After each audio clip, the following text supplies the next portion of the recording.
আসসালামু আলাইকুম। আমি নাসরিন সুলতানা শোভা। পাঠশালা প্রি স্কুল টিউটোরিয়াল ভিডিওতে আপনাদের সবাইকে জানাই স্বাগত। গত দুটি ভিডিওতে আমি দেখানোর চেষ্টা করেছি ২-৩ বছরের শিশুদের জন্য কী ধরনের ছবি সম্বলিত গল্পের বই নির্বাচন করবেন এবং শিশুদের কিভাবে গল্পের বই পড়াবেন। এই ভিডিওতে বলবো শিশুদের উপযোগী সঠিক গল্পের বই নির্বাচন করে পড়ালে আপনার সন্তানের কী কী শিক্ষা ও বিকাশের উন্নয়ন ঘটানো সম্ভব। এই ভিডিওটা আপনাদের জন্য কিন্তু মোটিভেশনাল হতে যাচ্ছে। ভিডিওটি একটু ধৈর্য ও মনোযোগ সহকারে দেখুন এবং প্রিয় সন্তানের শিক্ষা ও বিকাশের সহায়তা করুন। প্রথমেই যদি আমি শিশু বিকাশের কথা বলি, তবে বলবো বিকাশের 5টি ক্ষেত্র কার্যক্রম এখানে হয়ে থাকে। তাই আমি বলি ভালো একটা গল্পের বই নির্বাচন করে শিশুকে নিয়ে গল্পের আসরে বসা এটা খুবই গুরুত্বপূর্ণ। এবার তাহলে বলি গল্পের বই পড়ার মাধ্যমে শিশুর শিক্ষার পাশাপাশি কিভাবে 5টি বিকাশের উন্নয়ন ঘটে। প্রথমত যেটা বলবো সেটা হচ্ছে শারীরিক বিকাশ। যেমন ধরুন বই ধরা ও পাতা উল্টানোর মাধ্যমে শিশুর ফাইন মোটর স্কিল অ্যাক্টিভ হয় এবং চোখ ও হাতের সমন্বয় সাধনের দক্ষতা অর্জিত হয়। দ্বিতীয়ত বুদ্ধিবৃত্তীয় বিকাশ।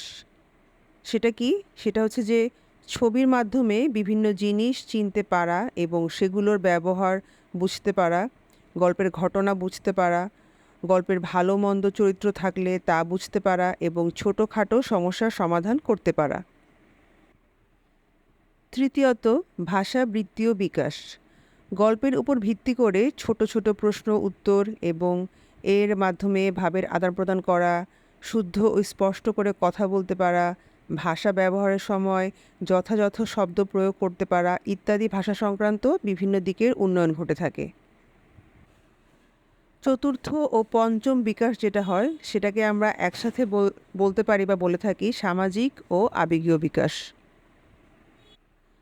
সেটা হচ্ছে আপনার সন্তানের গল্পের বই পড়া ও শোনার আগ্রহ যখন জন্মাবে তখন দেখবেন সে নিজ থেকেই বলবে, মা চলো বই পড়ি। গল্পের প্রেক্ষাপট থেকে সে শিখবে নানান সামাজিক রীতিনীতি, দুঃখ কষ্ট, হাসি ও আনন্দ, এবং আরও শিখবে হার জিত মেনে নেওয়ার মতো আরও অনেক কিছু। চঞ্চলতাকে হারিয়ে সে ধীরে ধীরে স্থির হয়ে বসতে শিখবে পরিবার ও বাবা মায়ের সাথে কোয়ালিটি টাইম কাটানো। এতক্ষণ তো বললাম শিশু বিকাশের কিছু কথা। এবার বই পড়ার সুবিধার উল্লেখযোগ্য আরও কিছু কথা বলেই ভিডিওটা শেষ করব। 2-3 বছরের একটা শিশু সাধারণত ছড়া বা কবিতা বলতেই সক্ষম হয়, তাই না? তো সেক্ষেত্রে আপনার শিশু যদি ছড়া কবিতার পাশাপাশি গল্প বলতে পারে তাহলে আপনার কেমন লাগবে? নিশ্চয়ই ভালো লাগবে। আপনার সন্তান অন্যদের চেয়ে বেশি স্মার্ট হয়ে উঠবে।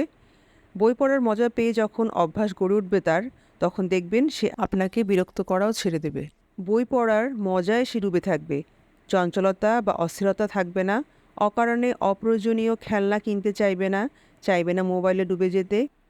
আপনার অনুপস্থিতিতে একটি ভালো বই আপনার সন্তানের একাকিত্ব ঘুচাবে, আবার সেই বইটি শেখাবে বাবা মায়ের সাথে বন্ধুত্বপূর্ণ সম্পর্ক করতে। আপনার কাজ হবে শুধু আপনার সন্তানের জন্য কিছু ভালো বই নির্বাচন করে সংগ্রহ করা এবং বই পড়ানোর মাধ্যমে সন্তানের সুশিক্ষা ও সার্বিক বিকাশকে নিশ্চিত করা।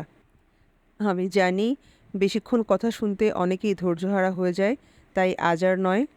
আমার ভিডিওতে কিন্তু একটি কথাই বারবার এসেছে, তা হলো শিশুর বিকাশ। শিশুর বিকাশ নিয়ে সামনে এমন আরও অনেক ভিডিও আসবে, তাই চ্যানেলটি সাবস্ক্রাইব করে পাশেই থাকবেন। আর এই ভিডিওটি যদি ভালো লাগে তাহলে একটা লাইক দিয়ে দেবেন। সবাই অনেক ভালো থাকবেন। আল্লাহ হাফেজ।